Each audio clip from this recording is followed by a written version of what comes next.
Check, check, check, check, check, check, check. Hello, hello, hello.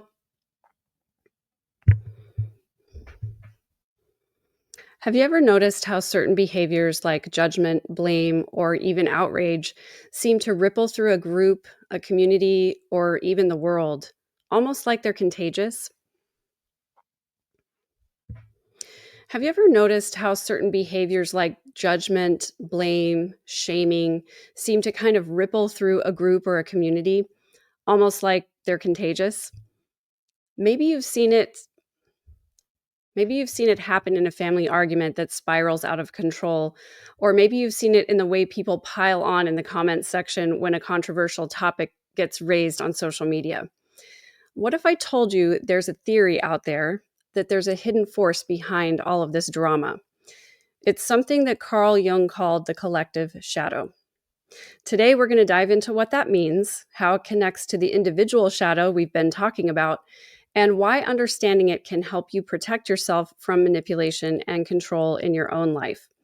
Before we get started, if you're new here, welcome to the channel. I'm Megan Connor, and I spent the first 40 years of my life tangled up in manipulative and controlling relationships with lots of unhealed people. After years of studying psychology, philosophy, healing modalities, including Carl Jung's work, I reclaimed my relationships and I established peace in my life. Now I'm here to help guide others through the same type of transformation. I want to teach you how to recognize and defend against narcissism and coercive control. So if you haven't yet, please hit the subscribe button. It is the best free way to support the work that I do.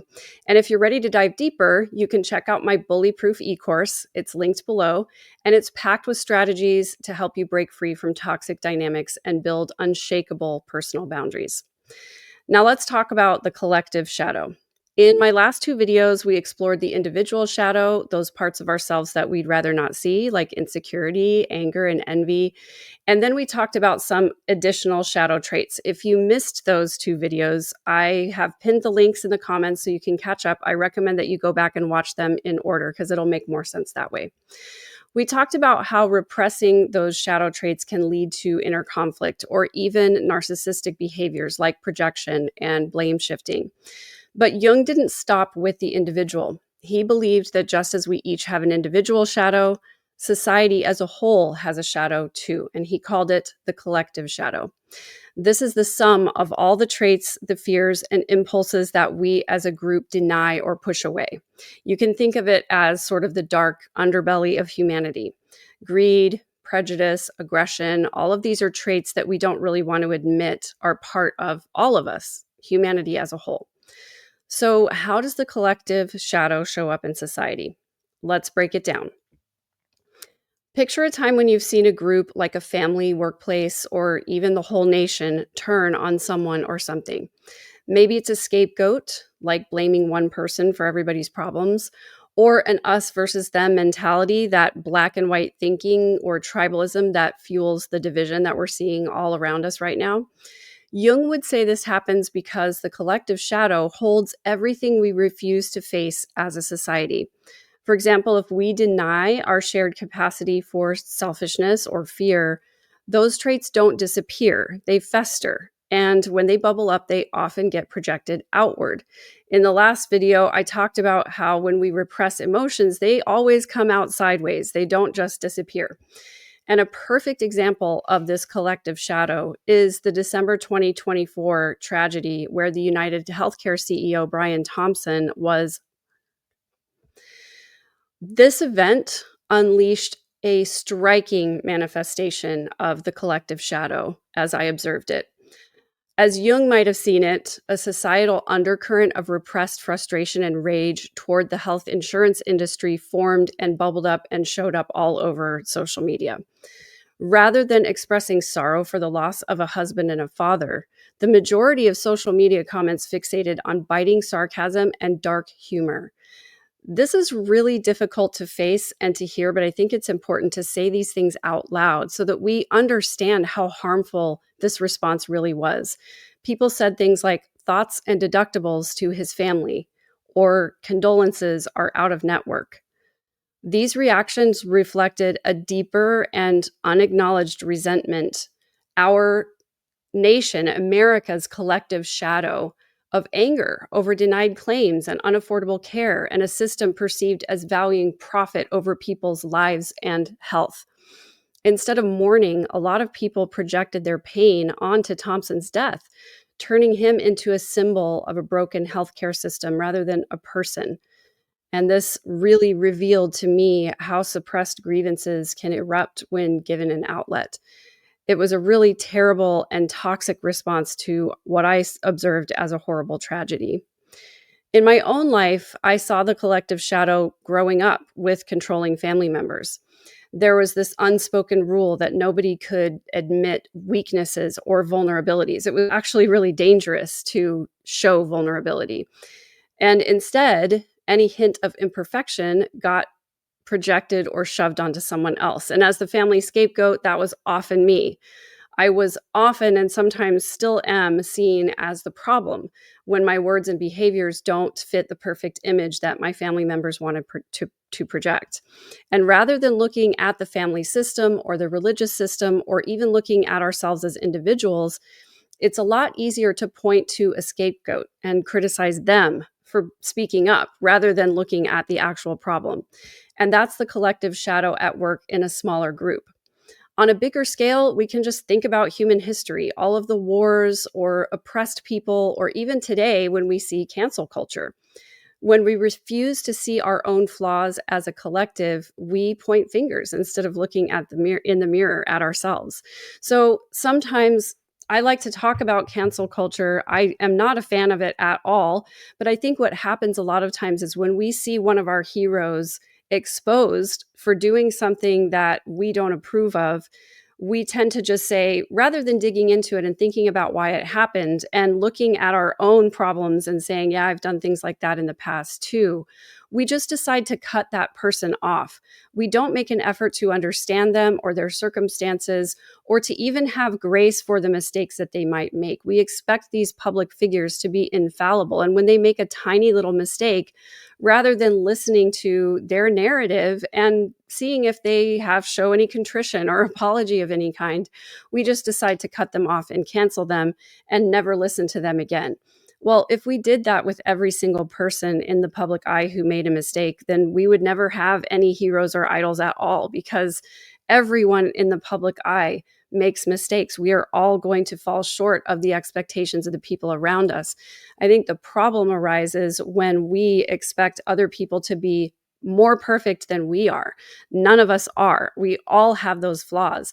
And when a hero, for example, a movie star, shows up doing something that is horrible or harmful or even disgusting, sometimes we cancel them or cut them off because we see a reflection of our own faults and our own mistakes in the behaviors that they're portraying. I think it's really harmful when we see one of our idols going through a difficult time and, maybe they try to blame shift and say it wasn't really their fault, or they explain it away. Well, haven't we all done that at some point? I just think cancel culture needs to go away. And I think we need to get better at looking at celebrities as human beings and looking at ourselves and our own flaws first, rather than trying to cancel someone because they made a mistake. So now let's tie this back to another important concept that I talk about a lot, and that is narcissism, people with narcissistic personality traits. In my last video, I mentioned how people with these traits often project their shadow, like insecurity or shame, onto others. They might accuse you of being selfish when they're the ones who are hoarding attention, and they might blame you for mistakes they themselves are making. The collective shadow works in the same way, as we've just mentioned with cancel culture, but on a much larger scale. And Jung might have argued that a society obsessed with perfection or power, like one that glorifies wealth and punishes vulnerability, creates a breeding ground for these narcissistic traits. So just think about it. If we're all taught to hide our flaws and repress our emotions, especially the ones like fear or jealousy, then those unacknowledged desires for control or recognition can twist into something darker. A narcissistic person in your life might be a bully, but they're also a product of a collective shadow that says, never show weakness. And when a group like a toxic family or a manipulative clique buys into that, the controlling tactics become amplified. You've probably felt it yourself. Like maybe when you're about to speak publicly about an accomplishment you're really proud of, there's often this self-gaslighting that happens that, oh, maybe it wasn't that great of an accomplishment after all. And if someone points out a weakness or a flaw, there can be blame shifting, like we've talked about. And I hate the way that societal expectations of perfection make me doubt myself, even when I know I'm doing something pretty well. That's the collective shadow feeding into individual manipulation. So why does this matter to you? Because the collective shadow doesn't just stay out there. It seeps into our relationships and our self-worth and how we respond to controlling people. We are so conditioned to get along that we don't speak up, even when we're being blatantly disrespected. For the first 40 years of my life, I absorbed the collective shadow of my family. I adopted their denial of painful circumstances and their need to look flawless in public. And it kept me trapped in a cycle of denial. I'd feel ashamed of my own emotions, and that abandoned child part of me would be afraid of rejection if I was truly vulnerable, because I internalized the idea that having and expressing negative emotions was wrong. But here's the good news. Just like with the individual shadow, awareness can become our superpower. We can start by noticing when a group's behavior, like a family's silent treatment or a narcissist smear campaign, feels off. We can ask ourselves, what is it that they're ignoring or denying by projecting this type of behavior? Maybe it's their own guilt or fear. Then we have to look at ourselves. Am I buying into this collective denial? Am I hiding parts of me to try and fit in? All of this is really hard work, and it takes the same self-awareness that we've been talking about for a long time. It's difficult to do, it can be exhausting, but it is so worth it on the road to authenticity. When we integrate the collective shadow, both society's shadow and our own circle of influence, we can be free from the grip of control, and that underlying shadow can become something that is a superpower to us. In my e-course, I walk you through a lot of these tools to spot the patterns and build defenses against them, whether it's controlling parent, a narcissistic partner, or even just this toxic culture that we live in sometimes. Hopefully, you'll learn how to stop taking it personally and start protecting your personal peace. And I also do one-on-one coaching. You can find both of those resources at my website, and it's linked below. So I want to leave you with this quote by Jung. And it's one of those that when I first heard it and read it, I really had to read it over and over to really absorb its meaning for me personally. He said, "Until you make the unconscious conscious, it will direct your life and you will call it fate." I think that's incredibly profound. The collective shadow is part of that unconscious, and it's directing more than we realize underneath the surface of our relationships and our interactions with other people. So I hope this video inspires you to look at the groups around you and the hidden traits they project and how you can rise above it. If you found it helpful, please give it a like. Please share it with someone who needs to hear it. And I'd like to hear from you in the comments. What's one of the ways that you've seen the collective shadow show up in your life? I read all the comments and I love hearing from you. I read all the comments and I love hearing from you. I've got more videos coming up on shadow work, narcissism, and healing, and I hope you'll join me. Thanks for watching.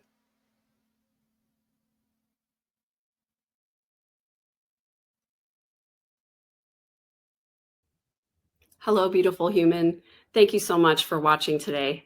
Would you do me one quick favor and take a second to subscribe to the channel? It's the best way that you can support the channel for free. In addition, if you're interested in even more exclusive content, you can join the community at the link below. Thanks so much for being here.